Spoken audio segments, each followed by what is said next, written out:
You're listening to Sportly, an Immigrantly media production. The wait is officially over. Today is Thursday, June 11th, the day the FIFA Men's World Cup kicks off. Over the next week, billions of eyes will be locked onto soccer pitches across the United States, Canada, and Mexico for what is being marketed as a massive global celebration of unity. But behind the PR sheen and grand financial projections, this tournament is shaping up to be one of the most politically fraught, hyper-militarized, and economically extractive mega events in modern sports history. To help us untangle what's actually happening beneath the surface, I'm so glad to welcome to the show today a guest who sits at the perfect intersection of the pitch and the press, Jules Boykoff. Jules is a professor of politics and government at Pacific University, but before he was an academic, he actually played soccer professionally, even representing the U.S. U23 national team. He's written extensively on the politics of global sports, authoring several books on mega events like the Olympics and the World Cup. In today's episode, we're diving straight into the dark underbelly of the beautiful game. And we ask the question, can you love the players and the athleticism on the field while absolutely loathing the corruption of the power brokers pulling the strings? Jules argues that not only can you, but you should, for the good of the game.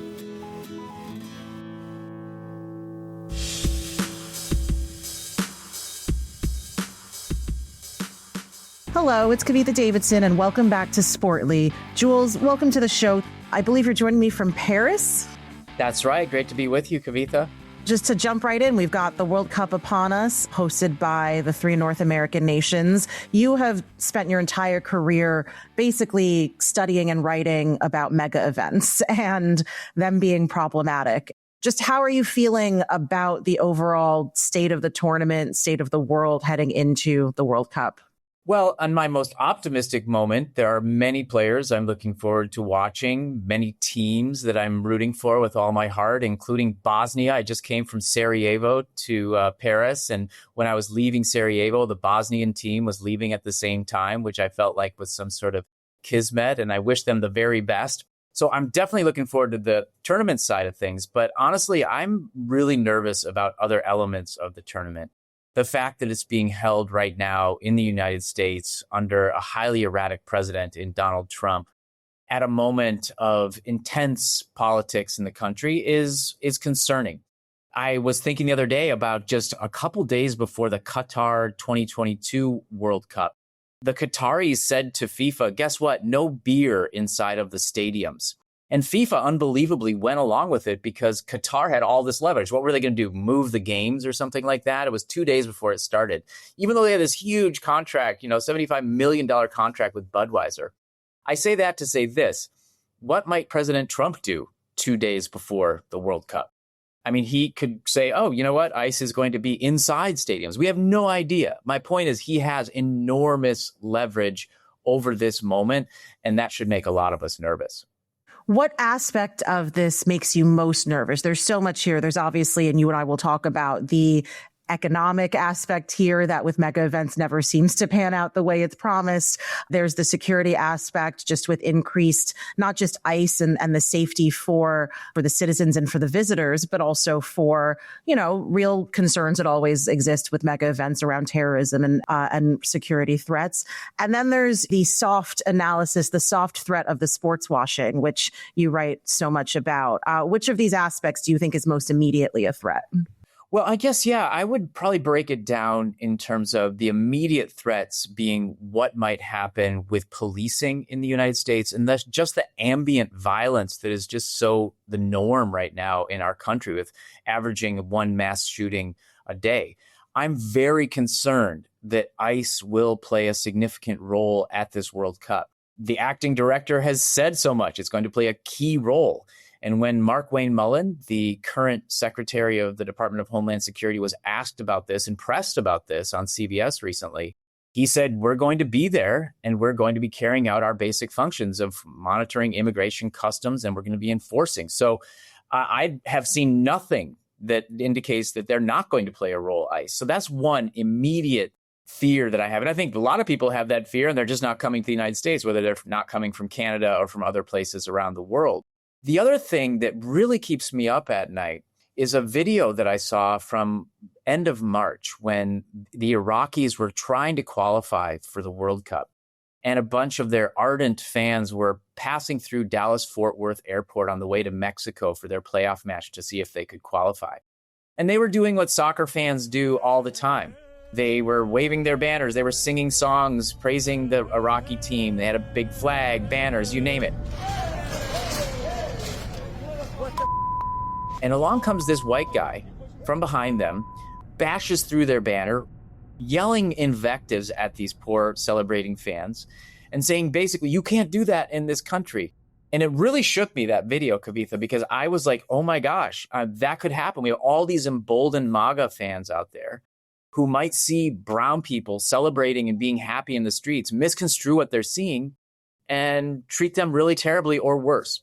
So those are some of the immediate concerns that I have. I guess middle term concern is the fact that this tournament is El Greenwash Grande, and it's going to contribute actually to the climate change problem that we're all dealing with in this world. And it's especially painful because FIFA says that they were going to do something about this. Sustainability is bricked into their rhetoric, but they don't actually do anything to follow through. In fact, they're actually, it's obscene, but they're going to profit from climate change in the sense that they're now instituting these hydration breaks, and they're going to be able to run commercials for 2 minutes and 10 seconds of the 3 minutes of commercial break for each half. So they're actually benefiting economically from climate change, which blows my mind. Climate change sponsored by. And in fact, Aramco is a big sponsor. So in a way, you know, it all does fit together. They're a big FIFA sponsor, I should say. So, and then the long-term thing that you're talking about is sports washing. I guess it's both long-term and medium-term. I have been making the argument that President Donald Trump is engaged in a sports washing project right now with this World Cup. I know a lot of your listeners will know that, generally speaking, when people use the term sports washing, they're waggling a finger at other countries like Qatar or Russia. Those two countries definitely engaged in sports washing at the most recent men's World Cups. But in my book, Red Card, I argue that it can very much happen in other places that are considered democracies. And it is very much happening right now. If we take sports washing to be when political leaders deflect attention from chronic social problems and human rights woes at home in order to look important or legitimate on the world stage in ways that allow them to make political, economic advancements or diplomatic advancements, that's exactly what's happening under President Donald Trump right now. What might he possibly be deflecting attention from? Could it be the Epstein files where he's named thousands of times? Could it be the horrible way that the war is going in Iran right now? Could it be the fact that he said he was going to fix inflation on day one and now it's actually worse? I could go on and we could have a list together that would last us the rest of the show. So he has definitely a lot to deflect attention from. And this is his chance. He's used sports before. And I think this is what we're going to see this summer. And it's going to be really important for him to ramp up his domestic audience ahead of the midterm elections in November. Sport could be his ticket to success. How effective do you think sports washing can be for someone like Donald Trump, who on the global stage is not particularly respected? Yeah, no, I think that's a great question, because generally speaking, when somebody asks whether sports washing, quote unquote, works, what they mean is the international audience or the global stage. And what I've been trying to argue in this book, but other writings that I've done, is that sports washing can actually be targeted sometimes more at a domestic audience. I'll start with Saudi Arabia as an example, then I'll back up into Trump. Like, Saudi Arabia has been in a massive sports washing project. You know, their Saudi domestic football league has been growing. They're hosting the 2034 Men's World Cup of soccer. They've been investing previously in golf, tennis, all these different sports. A lot of that is really geared toward making sure their domestic audience feels like the country is advancing in certain ways, trying to lure back people that are expats, talented expats, engineers that have been living abroad, lure them back into the country to say, look, we're advancing, come back home and you can be part of this exciting thing. With Donald Trump, I don't think it has anything to do with the international audience. I think the die is cast when it comes to Trump's world opinion. I mean, I've been outside the United States since January, and let me tell you, I feel like I almost need to apologize when I have to tell people I'm from the United States a lot of time. They kind of shake their heads at me, oh yeah. So I don't think he's got much of a chance out here outside the United States. But he has, more than any president of the recent history of the United States, used sports to his political advantage. Even at the last election, he did so, wrapping his arms around UFC, mixed martial arts fighting, for example, I used to own the football team in the USFL, so he's got a long history of this. And the worse his poll ratings get, the more he has to cling his arms around sports and to try to use it for his political advantage. Last point on this, I've been really thinking through this idea that sometimes you can be more politically effective by being less explicitly political. Meaning when you start talking about politics, people are like, okay, that's enough, But if you can be more effective politically by being less explicitly political, a great way to be less explicitly political for Trump is to engage with UFC on the White House South Lawn this summer, stand up and look important around the World Cup, look forward to the 2028 Olympics. He's made no joke about it. He's often talks about how these events are really important to his presidency. We have obviously had instances of sports washing in this country before, even if we didn't recognize or call it that. And, the previous president of FIFA, Sepp Blatter, was not a Boy Scout by any means. How is this relationship between Trump and Infantino different than host nations and FIFA leadership in years past? Prior to the reign, if you will, of Gianni Infantino, presidents didn't just cozy up so closely to those who were running the World Cup in the country. They were friendly, of course, but it didn't reach this level of sort of molecular sycophancy that Infantino brings to the job. I think Infantino is like a really important person to think about during this World Cup because he has, as you're indicating, a real track record of enabling people to sports wash. Back in 2018, he played football right out in front of the Kremlin on the Red Square one day. He sat in that honor loge box with Vladimir Putin and Mohammed bin Salman while they chuckled as the two teams from Saudi Arabia and Russia played each other. He received a friendship order from Putin in the wake of the tournament and said that this was the greatest World Cup ever. 4 years later, he moved to Qatar, Infantino did, and basically ran interference for the emirs that were running the World Cup, saying that, oh, don't worry, that everything is going to be great here. Meanwhile, thousands of people were dying in the construction, sometimes for the venues for the World Cup. Migrant workers from around the world who were literally dying, thousands of them. And Infantino was kind of helping them downplay that. So there's a history, I guess is what I'm saying, before it comes to his relationship with Trump. That said, I think Infantino and Trump do seem to have a special bond. They both have a real tendency toward political spectacle, toward self-importance, and they both have a real tendency toward hyperbole. And they seem to just genuinely get along with each other. So Infantino has long shown that he's willing to do whatever it takes, basically, to make sure that FIFA's money spigot stays wide open, including cozying up to people like President Trump, showing up at the Board of Peace meeting, wearing a 45-47 MAGA-style cap, violating in doing so the FIFA statutes around needing to remain politically neutral. So he's a guy to keep an eye on this summer, Gianni Infantino. Plus, he never talks to the press anymore. You will never do an interview with him because he just does not do it unless it's a set piece and you give him all the questions in advance. So FIFA is becoming undemocratic more and more, just as the United States is. FIFA President Gianni Infantino invited representatives of the Palestinian and Israeli football associations to shake hands at the organization's annual Congress in Canada. It was a request too far for the head of the Palestinian FA. I think maybe he understands, but he does not know the deep suffering of the Palestinian people and the Palestinian sport family. There was an instance when the president of the Palestinian Football Association, Jibril Rajoub, refused this handshake photo op with Infantino. What did you make of that? I thought it was a fascinating moment, and it has a history. I think we should sort of back up to why would Jibril Rajoub not play along with this clear photo op, like you're saying, that Infantino was manufacturing?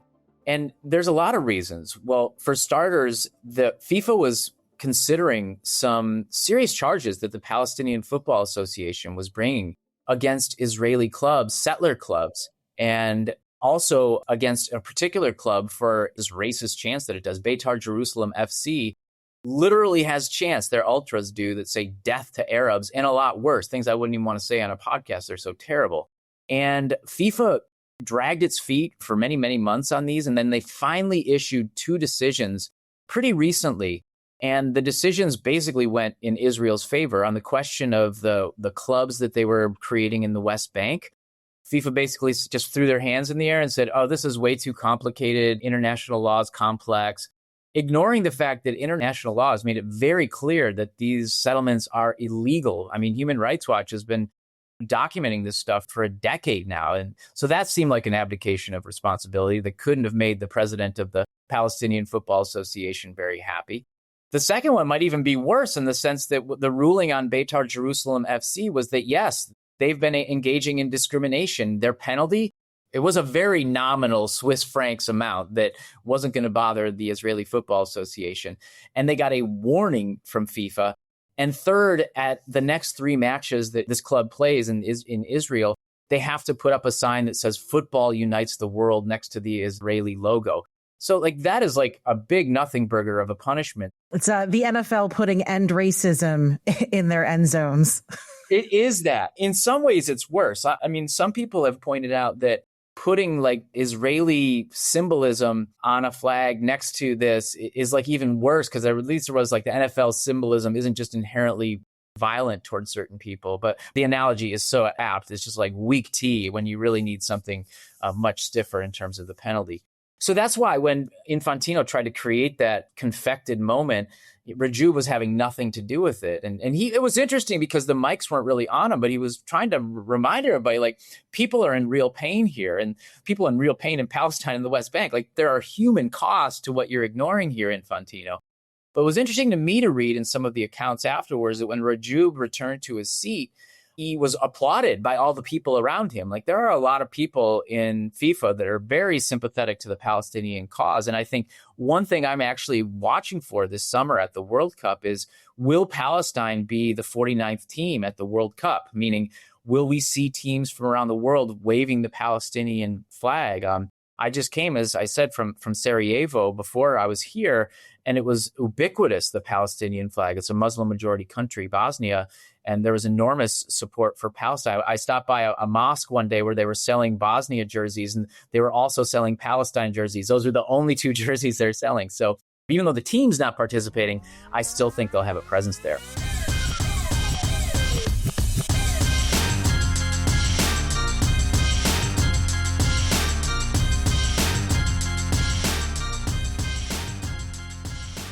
This notion of football uniting the world is so interesting because I think, as the ugly Americans we are, we have ignored this sport for most of our commercial sports history. And obviously, the United States and Canada and Mexico hosting the World Cup is part of a huge push to get Americans more into soccer because of how profitable this market can be.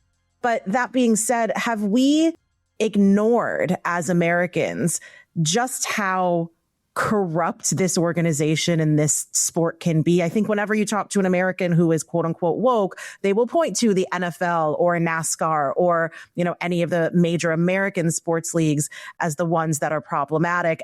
But you still talk to a lot of them and they love soccer. They have every right to, but they kind of downplay or maybe are not as aware of just how nefarious FIFA can be. Yes. Well, for starters, since soccer is my favorite sport. And you are a former soccer player, we should say that. That's true. Yes, I did play at it one time. I'm pleased to report that soccer is actually now, according to some polling, the 3rd most popular sport in the United States behind U.S. American football and basketball. So it is becoming much more popular. And when FIFA sees these numbers, they start licking their lips because the United States is still considered a growth market, as is places like China and India. So FIFA is very interested in trying to grow the game there. I actually think FIFA is doing its darndest to become that bête noire of the sports world. And I think this summer could really change things. A lot of eyes might open a lot wider this summer when they see the FIFA greed machine in action. And, there's actually a group based in London, England called Fair Square. It's a human rights organization that focuses on sport. And in particular, it's starting this new project. It's a class action suit against FIFA launching on June 4th, a week before the World Cup. And anybody can sign on and put their name on this class action suit. And I'm kind of hoping that this summer, what happens is in the United States, Canada, and Mexico, a lot of fans support their teams, support other teams, make people feel welcome in their country as much as possible. But also think about the big picture that you're pointing to around FIFA is this greed machine that is kind of ruining the people's game and unfortunately kind of turning it into the plutocrats game. The prices of tickets are just like through the roof.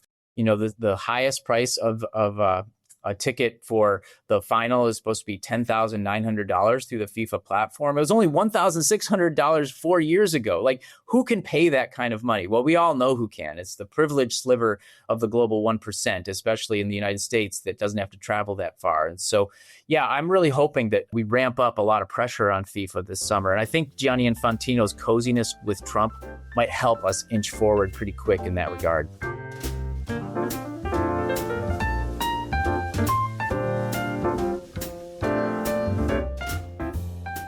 You know, you talk about the ticket prices. It's been really interesting for me, based in New York, to witness the backlash against not just the ticket prices, especially in the tri-state area. A big deal was made about how much the train is going to cost out from New York to New Jersey because the stadium is in New Jersey. Those are $100 train tickets. There are not a lot of other transportation options out to MetLife. And a lot of people here have directed their anger instead of against FIFA, against Mikey Sherrill, the governor of New Jersey. She was not governor at the time that the World Cup deal was signed. Why do you think it is so easy to deflect the blame to local government instead of this billion-dollar entity that reaps to benefit? Also, how does that reconcile with the fact that the hosts should have and do have, as you've said, some leverage in these deals? Well, in 1994, the last time the United States hosted the World Cup, the contracts that were signed with FIFA were much more favorable to the host cities. And there was really only one umbrella contract signed on behalf of all of the cities. And even then, with a much better contract, 9 of the 13 host cities hemorrhaged money. The event did not help bring in billions of dollars as was promised in FIFA in 1994. And they had a better deal with the contracts. It is definitely not happening this time around. You'll hear Gianni Infantino all the time talking about this $30.5 billion figure of economic activity from the 2026 World Cup, which is probably hyped in the first place and reliant on the international tourists who appear to not be really coming around the game this time around because of everything we've been talking about with ICE and other factors. And so we're in a real tricky situation because the contracts, the way they've been written up, are essentially socializing the costs of these games and privatizing the benefits. What I mean is socializing the costs, like the federal taxpayers and the local taxpayers pay for the police and the security. And they are not going to skimp on these things when it comes to security, because these events are their sort of once in a generation chance to get all the special weapons and laws they would never be able to get during normal political times. So that's going to fall on the backs of taxpayers. Providing the medical staff that you need at these events on the backs of taxpayers. Fixing up the stadiums falls on the backs of taxpayers. FIFA and their private sponsors and partners, they walk off with all the rewards. Like, they're going to walk off with billions of dollars from this tournament. They collect all of the parking fees even at these stadiums. They get concessions money. They get, of course, the broadcasting revenues. They're not sharing that stuff anymore with the local hosts. They get all the corporate sponsor money. And so this is just a classic example of celebration capitalism where the public pays and the private profits. And along comes the governor of New Jersey, who I'm actually quite sympathetic to. And I think that she handled it pretty well. She basically said out loud that FIFA has given her state $0 of support for transportation. And there's no lie there. So what's happened is this sort of model of the FIFA sort of exploitation greed model has put a lot of local governments in a difficult position. Are they going to subsidize these travelers that are coming for the World Cup and like make sure their costs are low? After all, in the bid for this tournament, it was promised that everybody was going to get free transportation to every match. Obviously not happening. Or is the New Jersey governor going to try to protect her taxpayers and actually charge the users these fees? So I hope she made that clear to her voting public that that's what she was doing. But she was put in this position by FIFA, who wrote up these contracts, as well as the previous leaders who signed these contracts. because it's really put people like her in a difficult spot. You talked about the contracts in 94. A question that I've gotten asked a lot when I bring this point up to friends and colleagues is, well, how does this differ, if it does, from the contracts that FIFA has signed with Qatar in 22 or with Russia in 18? Like, have they gotten similar deals, and why or why not? Should this have been different? So the longer story with FIFA and its contracts with host cities and countries is that in 2010, FIFA decided to shift its business model. Prior to that, at the 2006 Men's World Cup in Germany, the sharing was much more equitable on the revenue side of things with FIFA and the host city and country. And with some people, when they tally up how Germany did at this 2006 World Cup, they find that they actually made a tiny profit. It all depends how you shuffle the money, and economists could make it look like anything. But I think the good faith effort, it wasn't at least a total loss in terms of the money side. Then if FIFA shifts its model in 2010, when it goes to South Africa, and then 2014 and thereafter, where it basically just gobbles up the huge bulk of the broadcast revenues, the huge bulk of the corporate revenues, and starts to really offload the cost, whether it's stadium building for both of those countries that hosted in 2010 and 2014, or all the other costs that we were talking about. And so basically in that pivot between 2006 and 2010, we see this shift where the massive advantage goes to FIFA and the massive disadvantage goes to the host country. And yet we still live under this myth that, you know, hosting these big sporting events like the World Cup and the Olympics are going to float everybody's boat and make your city or country, you know, on the map. That one always especially cracks me up, like especially these places that are very much on the map. New York City needing to be on the map. Yeah. Los Angeles too, right? Like, you're going to put LA on the map. Chicago. Yeah, right. So, I mean, it's just like pretty much a joke almost anywhere.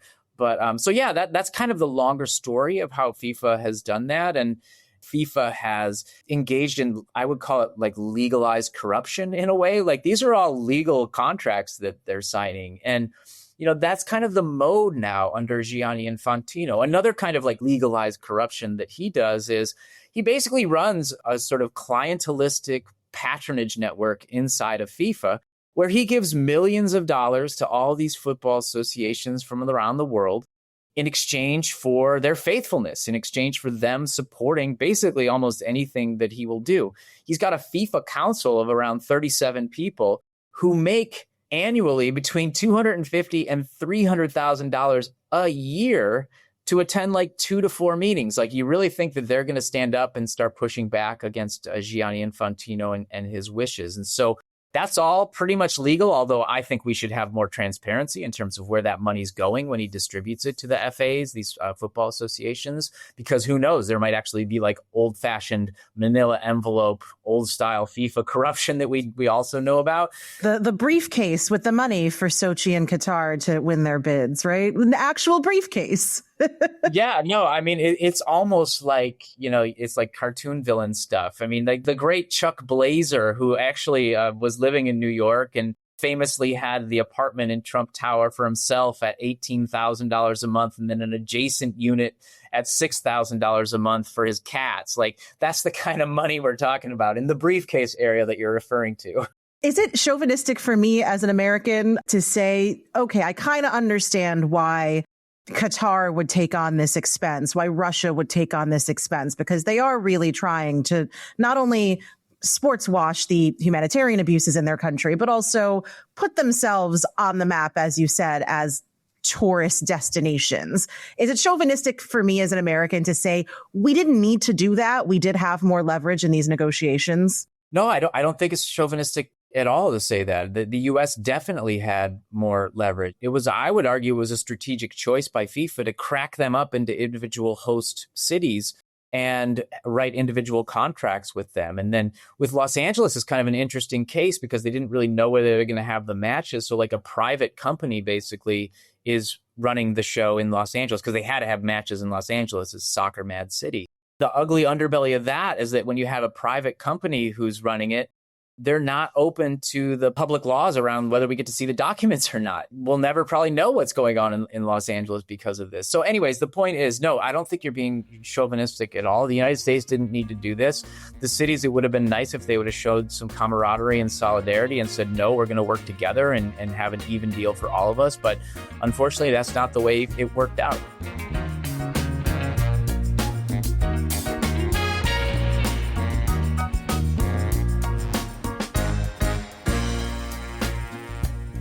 Jules, anytime I get you on the horn, I have to ask you because people never seem to digest this properly. So in as simple terms as you can, because you and I have written and studied this a lot, can you explain why for mega events like the Olympics and the World Cup, the economic promises are never actually fulfilled? Well, for starters, they're overhyped in the beginning to get everybody on board with the event. By everybody, I mean like local host populations. Sometimes with the Olympics, as one example of the mega event, they'll have a referendum where the local population gets to vote. And during that period, you have to tell them how wonderful this event is going to be in order to get them to vote for it. So just getting it through that bottleneck is a big problem. Second, there's just a lot of myths circulating around the way that these events help float everybody's economic boat, when in reality, if you look at the work of independent sports economists, they will tell you time and time again, it's usually not worth the money. And so I think it's just slicing through that myth has been really difficult to do, or that set of myths. And I don't know, what do you think, though? You've been studying this for a long time. What would you add to the mix? It's interesting because it's hard to explain to people, one, that we just have so much data to the contrary, and we have data from these events being held. The Super Bowl was in New York, New Jersey in 2014. There wasn't a lot of economic boon from that. You don't have to make excuses for the fact that the numbers don't add up, accounting for the variance of location. But also the job promise is usually the thing that I encounter the most. And I do have my own answer to this, but I would also like to get yours. What do you say to people when they very earnestly say, but doesn't this create jobs? And isn't this a boon for your local businesses and hotels and restaurants and bars? First of all, I would say that in big cities like London, who hosted the 2012 Olympics, they already have tourists in the summer. They don't need Olympic tourists. In fact, Olympic tourists are actually a different kind of tourist. So I was in London for the 2012 Olympics. The theater was just decimated in London. Nobody was going to the theater. Everybody was staying away because prices were so high and all those sporty people were running around. But the sporty people weren't running around over to the theater. So art took a major hit in the summer at that time. You could also point to the fact that a lot of these events really don't rely on paid jobs. They rely on volunteers. I mean, despite the fact that they generate billions of dollars for FIFA and the International Olympic Committee, they rely on basically an army of unpaid labor. They came up against labor law in France on that here in Paris, where I'm speaking to you from. But they somehow weaseled their way around the outside. So that's another way that they get around it. Third is just that a lot of these things are temporary fill-ups, temporary upticks in things like construction. If you have construction, that helps some people. It tends to help big construction outfits, not like mom and pop local construction firms. You need to be like a very high level construction company to get these contracts for the Olympics or the World Cup. And some of those companies aren't even based in the places where these events are happening. So that leads to what economists call leakage. The money that does go to those companies leaks right out of the local community into some big corporate bank account. So those are a few of the ways I've tried to use to slice through the myths, but it's kind of difficult because it's easy to say a myth in like 2 seconds, but it's hard to debunk it because you need a little bit of time. Just the sheer idea that tourism is fungible. And I can tell you, again, just from the New York and New Jersey perspective, they're shutting down Penn Station for non-World Cup ticket holders during matches. That's going to affect commuters. People are going to be working from home. New Yorkers and people who are here for things that aren't the World Cup are not going to be traveling as much or going out as much. And like you said, places like New York don't need the boost in tourism. So that's always a difficult part of this for me.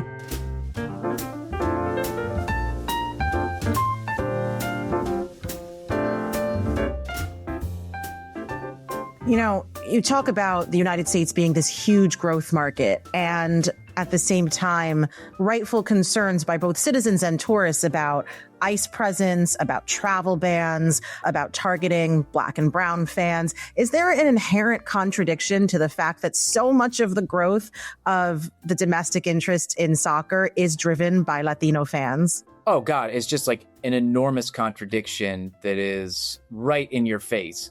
It hits on multiple levels, that contradiction, too. I mean, how could you be a fan from Latin America and be excited about coming to the United States right now, formerly paying a big fee? I guess they've rescinded that $15,000 bond that you had to pay for your visa. But even then, to face ICE, and who knows what's going to happen under the most erratic president in the history of the United States. But what about locals here?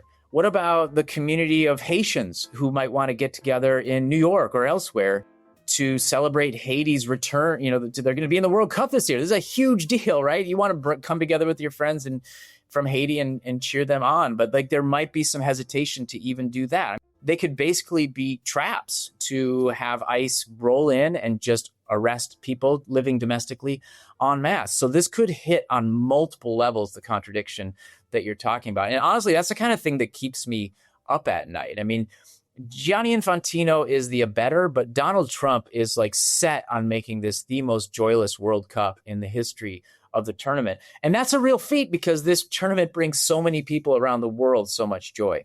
Yeah, I'm glad that you mentioned the local aspect of it, because I do think that a lot of the conversation has been focused, understandably, on the tourism aspect, the fact that hotels aren't selling the way that they thought they would, the fact that people are afraid to travel. But I, again, as a New Yorker, I think about the communities in Queens and Corona and Astoria, where you have pockets of Colombians and Ecuadorians and Uruguayans who have their own communities and their own bars, who have lived here for decades, who will now celebrate. They can't afford to go to these games for the most part, right? No one can, but they will celebrate in their own neighborhoods. So how real is the threat to those neighborhoods that are far from the tourist areas where the World Cup programming is going to be or where the travel is going to be? But these are neighborhoods where these people just live.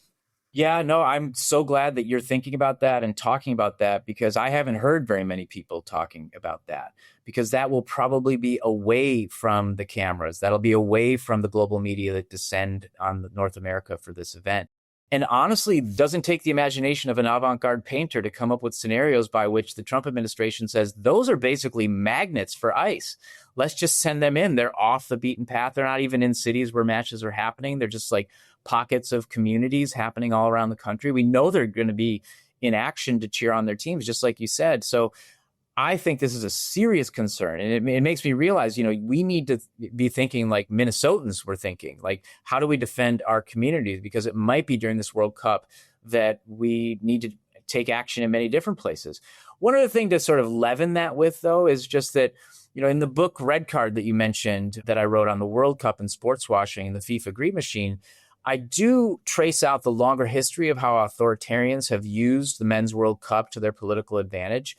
And the general trend is, whether you're talking about 1934 and Mussolini in Italy, or 1978 and the Argentinian junta that was running the show there during that World Cup, or even Vladimir Putin in 2018, the repression goes down during the actual event while the global media is there. It goes right back up again when the global media leaves. But so, you know, this is not exactly like the greatest hope to have, but it is a hope that maybe Trump and the Trump administration will dial it down during the event. But we all know, based on recent history and reality, that they're perfectly capable of ramping it up whenever they well please. I share your hope in that, but I don't have a lot of optimism for this administration being afraid of the cameras. You know, I think you're right. And we're dealing with somebody in President Trump who just, you know, breaks all the norms of politics and thinking, you know, all the time. And that is what makes it especially scary. Jules, finally, our good friend Jessica Luther and I wrote a book, Loving Sports When They Don't Love You Back, basically about all of these problems with these games and these leagues and these teams and these athletes that we love and the fact that we still love them. You are a former soccer player yourself. There is so much to love about this beautiful game. If you had advice or just like your own personal feelings, despite all of these things that we have talked about that we need to keep in mind, how is it possible to enjoy this World Cup? First, absolutely love your book, and I've taught it where I work at Pacific University. So thank you so much. You were interviewed extensively for it. So, I mean, as a former player myself, I have grappled with these things a lot. And I think when it comes to soccer, right, just thinking soccer only, I just don't want to hand over the people's game to these cretins that are destroying it. And I think it's something still that is worth fighting for. And I have experienced and witnessed the power of soccer. I've seen it build community. I've seen it get people together to fight back against injustice where I live in Portland, Oregon. I've seen it allow the breaking of social codes in ways that I think are important and interesting. An example would be like on a men's soccer match, a player does something wrong, maybe an own goal. His teammate runs over, grabs him, lifts him up, gives him a kiss on the cheek and says, let's go. And the most macho guy in the whole stadium doesn't think anything of it. He says, that's right, good job. Get him back on the pitch and get his mind right. So my point is, sport is this sort of special zone, and I don't think we need to quite forfeit it yet to the barons of sport at FIFA, the International Olympic Committee, local owners like Dolan over there in New York City and others. So yeah, I'm just not quite ready to throw in the towel on the fight yet. Well, that's fair. And we appreciate the fight that you've been doing for the decades that you've been covering this work. Jules Boykoff, thank you so much for joining me. I'm sure we'll be talking to you again throughout this month and a half of tournament games. All right. I look forward to it. Thanks so much for the conversation. Oh, fantastic as always, Jules. Thank you.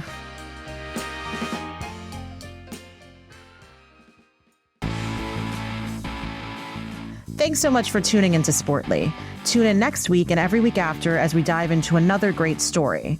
If you enjoyed this episode, please rate and review us on your favorite podcast app or come tell us on Instagram. You'll find us at SportlyPod. Sportly is an Immigrantly media production. This episode was produced by Paroma Chakravarti.